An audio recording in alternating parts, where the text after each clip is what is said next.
আমার সকল প্রিয় ছাত্রছাত্রীকে জানাই আমার চ্যানেলের তরফ থেকে স্বাগতম। স্টুডেন্ট, আজকে আলোচনা করব যারা রয়েছে কোচবিহার পঞ্চানন বর্মা ইউনিভার্সিটির আন্ডারে। তো আমি আলোচনা করব সাজেশন যাদের রয়েছে সেক বেঙ্গলি 5th সেমিস্টার।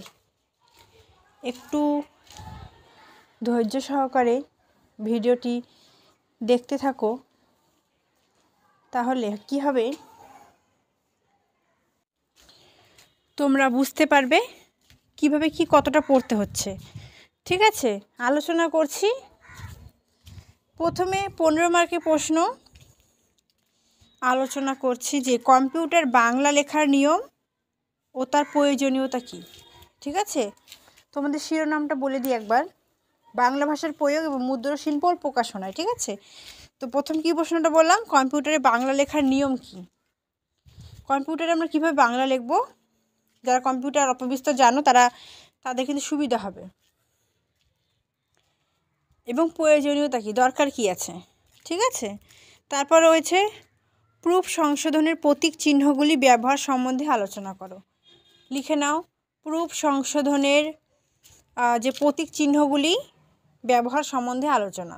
নেক্সট, সাম্প্রতিককালে বাংলা ভাষায় গ্রন্থ প্রকাশের ক্ষেত্রে মুদ্রণ শিল্প ও প্রকাশনা পদ্ধতির যাবতীয় যে সুযোগ সুবিধা রয়েছে সেটা সবিস্তারে আলোচনা। নেক্সট লিখো, আন্তর্জাতিক ধ্বনিমালা, এটা পরীক্ষায় চলে এসেছে, IPA ইন্টারন্যাশনাল ফোনেটিক অ্যালফাবেট যে রয়েছে এটা যে গুরুত্ব সেটা নিজের ভাষায় লিখতে হবে আমাদের। ঠিক আছে, বোঝা গেল। নেক্সট, আধুনিক কাজের জগতে বাংলা ভাষা ব্যবহারে বাংলা সফটওয়্যার ব্যবহারের যে প্রয়োজনীয়তা সেটা আলোচনা করো। এটাও অতি গুরুত্বপূর্ণ একটি প্রশ্নের মধ্যে কিন্তু পড়ছে। নেক্সট প্রশ্ন, একজন দক্ষ প্রুফ রিডার হওয়ার জন্য কী কী গুণাবলী প্রয়োজন আলোচনা করো। ঠিক আছে, প্রুফ রিডার হওয়ার জন্য কী কী গুণাবলী প্রয়োজন, এটা তোমাদের 15-এর জন্য অতি গুরুত্বপূর্ণ। নেক্সট, মূল্যায়নের ক্ষেত্রে প্রুফ সংশোধনের প্রয়োজন হয় কেন, প্রুফ সংশোধনের ক্ষেত্রে কোন কোন সাবধানতা অবলম্বন করতে হয় লেখো। ঠিক আছে, এই প্রশ্নগুলি অতি গুরুত্বপূর্ণ। ঠিক আছে, এবার 10-এর জন্য আলোচনা করছি, প্রুফ সংশোধনে প্রতীক চিহ্ন ব্যবহারের প্রয়োজন কতটুকু আলোচনা করো। বৈদ্যুতিন অভিধান বলতে কি বোঝায়, বাংলা লিখন পদ্ধতির ক্ষেত্রে প্রয়োজন কতটা, বাংলা শব্দভাণ্ডারের ক্ষেত্রে লিপ্যান্তর করার জন্য উচ্চারণের নিয়মাবলী সম্বন্ধে যা জানো লেখো। নেক্সট, বাংলা শব্দভাণ্ডারের ক্ষেত্রে এটা তো বললাম, আরেকটা লিখো, কম্পিউটার ব্যবহারের ফলে বাংলা ভাষা সাহিত্যের উন্নতি ঘটেছে আলোচনা করো। কম্পিউটার ব্যবহারের ফলে বাংলা ভাষা সাহিত্যের উন্নতি ঘটেছে আলোচনা করো। নেক্সট, প্রুফ সংশোধনের ক্ষেত্রে পশ্চিমবঙ্গ বাংলা একাডেমি নির্দেশিত বানান রীতির যথোপযুক্ত প্রয়োগ কীভাবে করা যাবে দেখাও। লিখতে পারলে আরেকবার বলছি, প্রুফ সংশোধনের ক্ষেত্রে পশ্চিমবঙ্গ বাংলা একাডেমি নির্দেশিত বানান রীতির যথোপযুক্ত প্রয়োগ কিভাবে করা যায় লেখো বা দেখাও।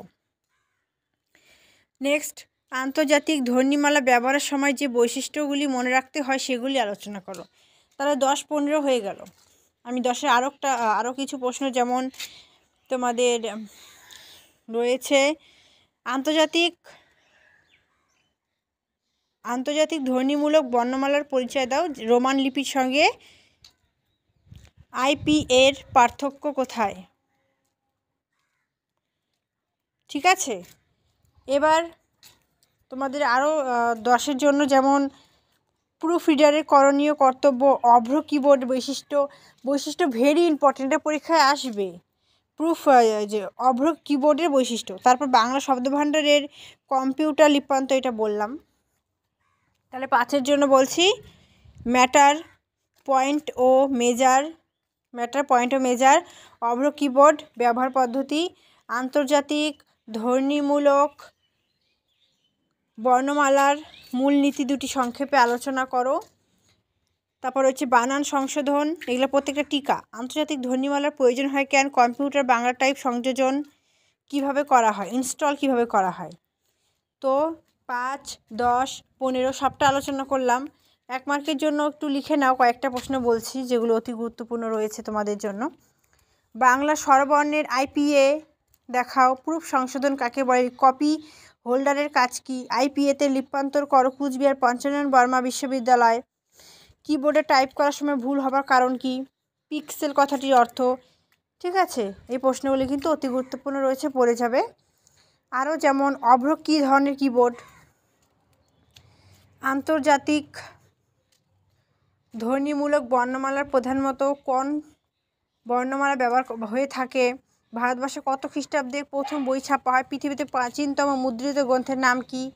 এই প্রশ্নগুলি অতি গুরুত্বপূর্ণ রয়েছে, এগুলো আমাদের একটু পড়তে হবে। ঠিক আছে, পরীক্ষার বেশি সময় নেই, 5 তারিখ থেকে আমাদের পরীক্ষা শুরু হচ্ছে। তো আমাদের কিন্তু খুব ভালো করে প্রিপারেশনটা নিতে হবে। এটা আমাদের লাস্ট ইয়ার। ঠিক আছে, লাস্ট ইয়ারে আমাদের কিন্তু ব্যাক পেপার আনা যাবে না, তাহলে কিন্তু আমরা পিছিয়ে পড়বো।